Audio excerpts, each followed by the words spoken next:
witness the offering of symbols depicting the life of Don Cadasio.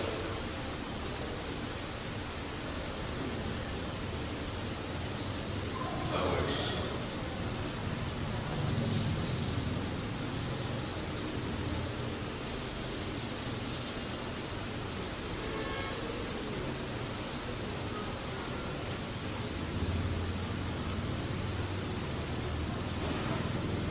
Flowers are a symbol of simplicity.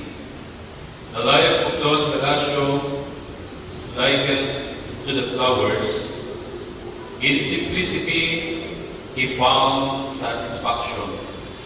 In simplicity, he found power to raise a wholesome family.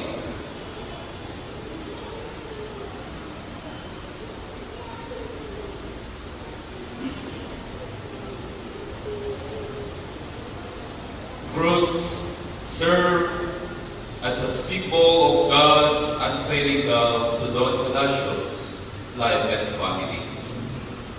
His faith in God shows us that everyone's basket shall be filled with bounty, that no one will get hungry nor thirsty.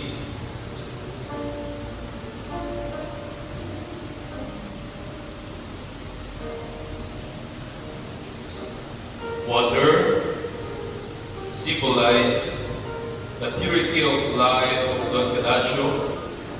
He served as the water that made his family's faith grow and drew them near to God.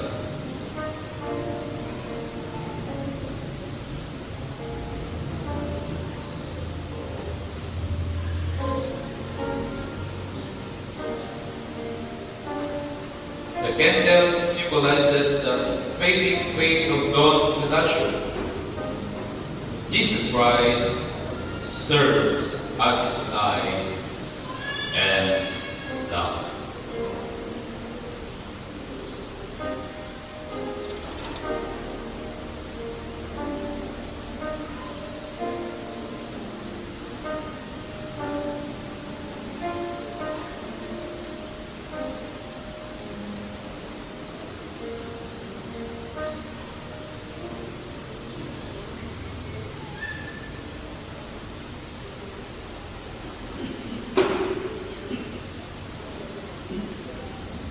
Let us all rise for the reading of the Word.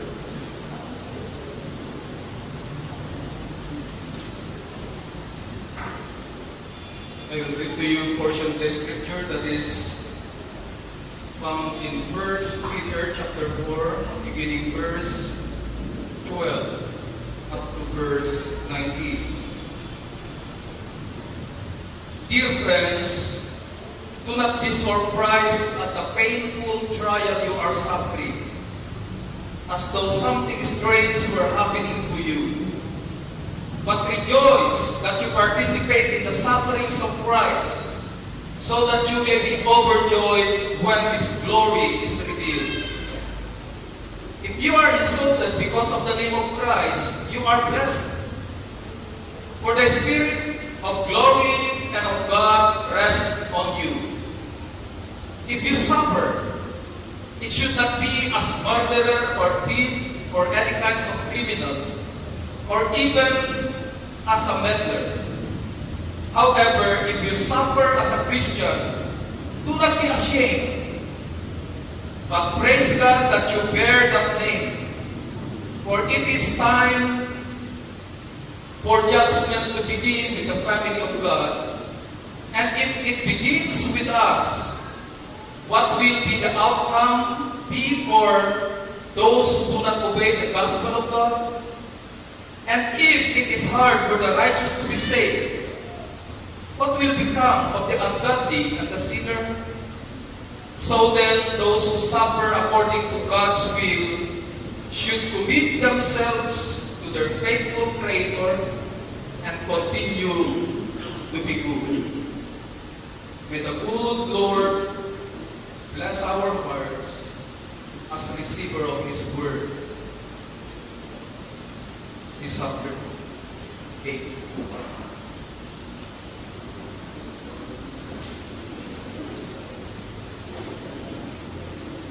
May we now call upon the family and friends of the late John Lacio for the message of song.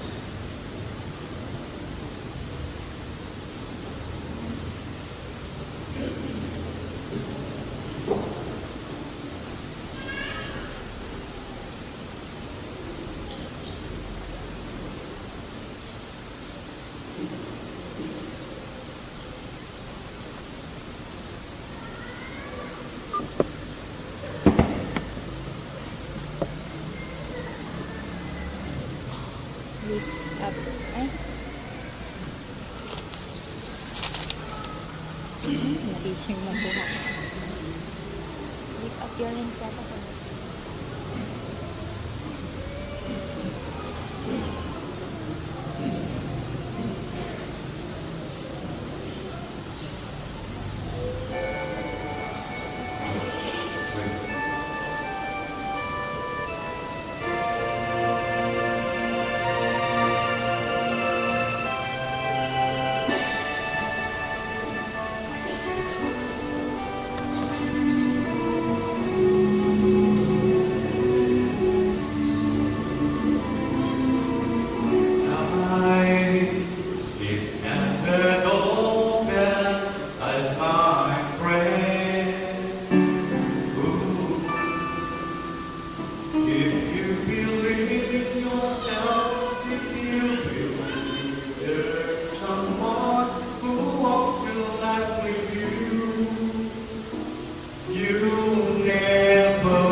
misery dinner. Dahil yung na dinner, i-prepare na, hindi kalpasan na si mangkot na asawa na nagkapoy di opisina, nga nangibaga kadakwa na iti astoy kadamat. Una na, dahil yung ama, surely, our business is going to bankruptcy. At sipot talaga business partner na niluko na isuna, intaray na ipundoga, kat mabankruptcy na yung business na. Dahil yung ina, kinaramit na, napati ni Pogsya, insaldana dahil iti sumagmaman ng jewelries na, kat bimagang iti atuma food. Kat nagiti members iti family, makaunagda kung na, apay natas na nilaramit mo. What is worth celebrating in the situation we are in? Ngayon hindi ko na dahil pinahina, kastoy. She told them, the time for joy is now, when we need it most, not next week. Di panawin, di panagratsa, kaya kitatan, kamasapong tayo launay, di panawin, di panagratsa. Saan na ito may alawas? The courageous act of the mother rallied the family. Babae, di pinadyan inaramit na, he tried to change the thinking of all the members of the family. Kada yung panawan is not a panawan, hindi panaglamigin, but rather panawan, hindi panagransak. Nasaan na lamigin, hindi kasapulan na hindi lahat ng panawan, hindi kinransak. Eh, naman na natataksan, at yaman tayo, itinasakpan na surat, di Biblia, isa ko ni Apo Diyos, because through the Scripture, the Lord intended that our minds be transformed. Mabalbaliwag ko malagit ipagpanunod tayo. Lagit ipagarot tayo, mabanbanan, kapag pakinggan ni amin, una tinasakpan na surat, nga saan na iso itipakinggan. Hangtay lalo karon gagladingin at sipot na there is much blessing in morning. But we also celebrate. We also celebrate because this is not the final end of Brother Don Hilasio. Kaya apelyido nga Hilasio at kanayon ni mga manggagan kada konferensya, sipot na maibabasa na itinagnagan na imunmuna na nagserbi mapapastor. Especially dito'y Northern Philippines. Kaya may sa apelyido at anayon ng magagamit at Hilasio, may sumalulo dito. Babalik nila ita, amok na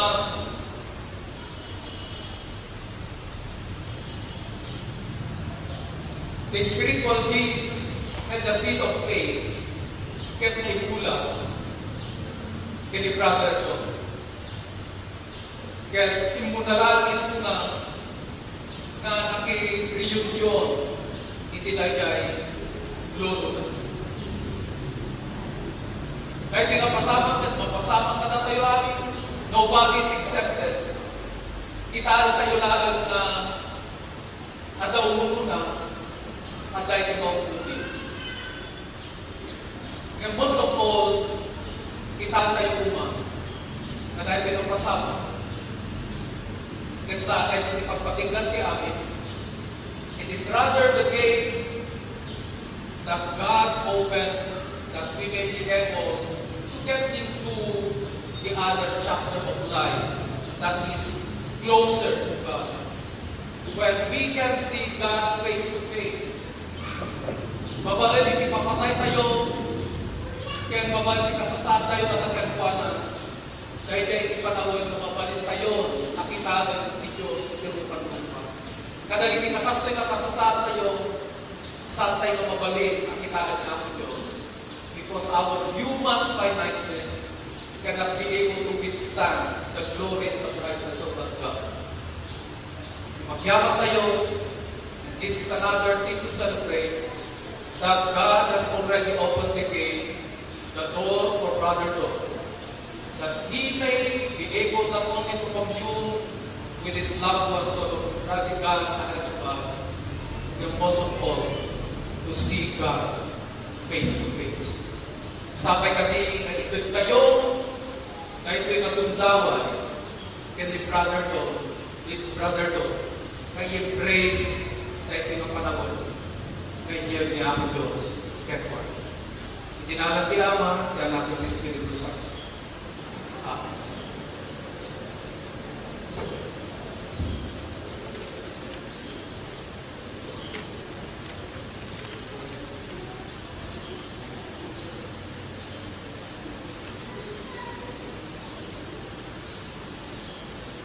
May we now listen to the words of remembrance through Christi Studis Naging Geralda.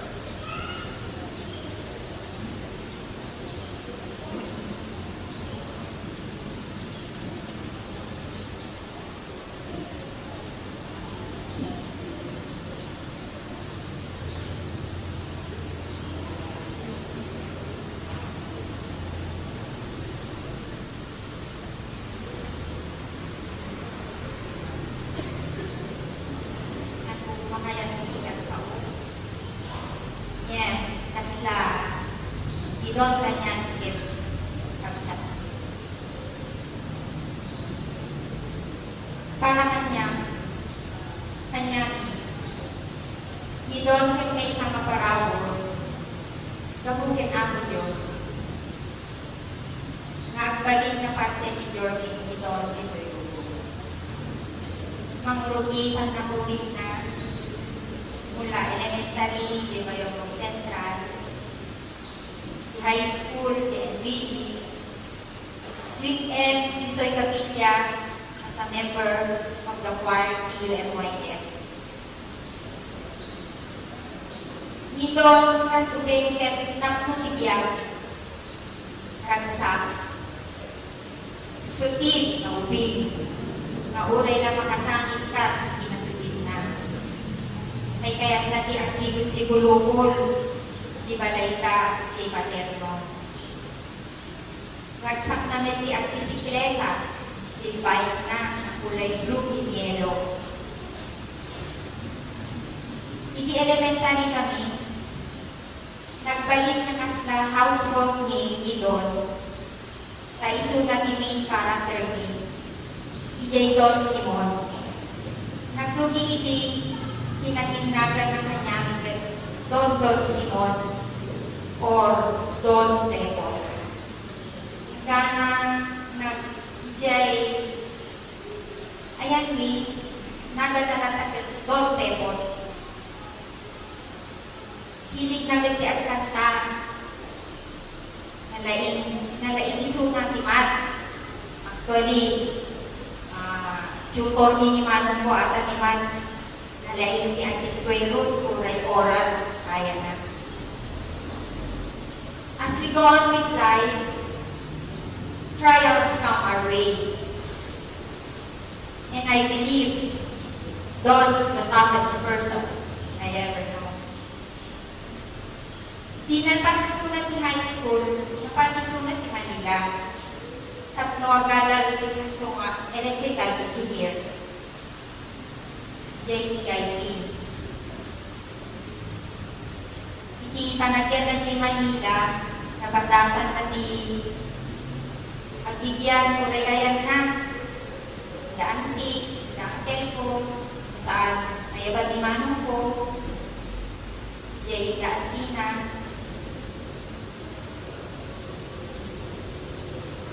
Magtrabaho kay iso na, tatlong ilubos na lang, di panagalan. Ngayong kuray no kasta, nga napukaw ti pangmati na kiniabot tayo.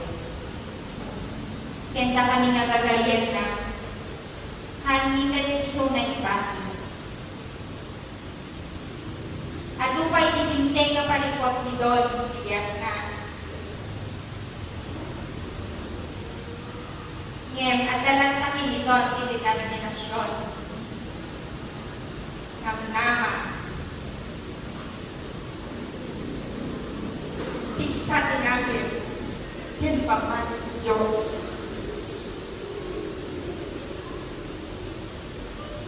Kaya't makita tayo na nagpalingin ni Don.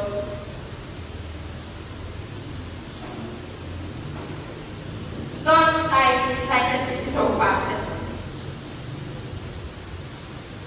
We cannot see its completion until all pieces are in their right places.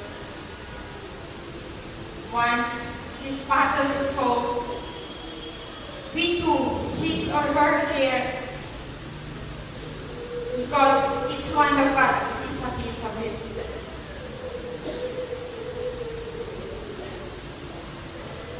His life may not be perfect, but with God's grace,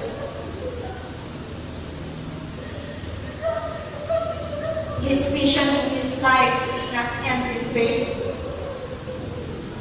He had left a mark in our hearts and lived. Don may began in our midst, but his memories will live. We all have to decide what we do with time given to us. Para kayong kagsat ni nga Don, he decided to be happy, live his life, and make most of it. Death ends in a life, not a relationship. Isu nga, si tayo nga nabati dito yubog, ang tayo nga agbiday, napukaw laing ni Don physically.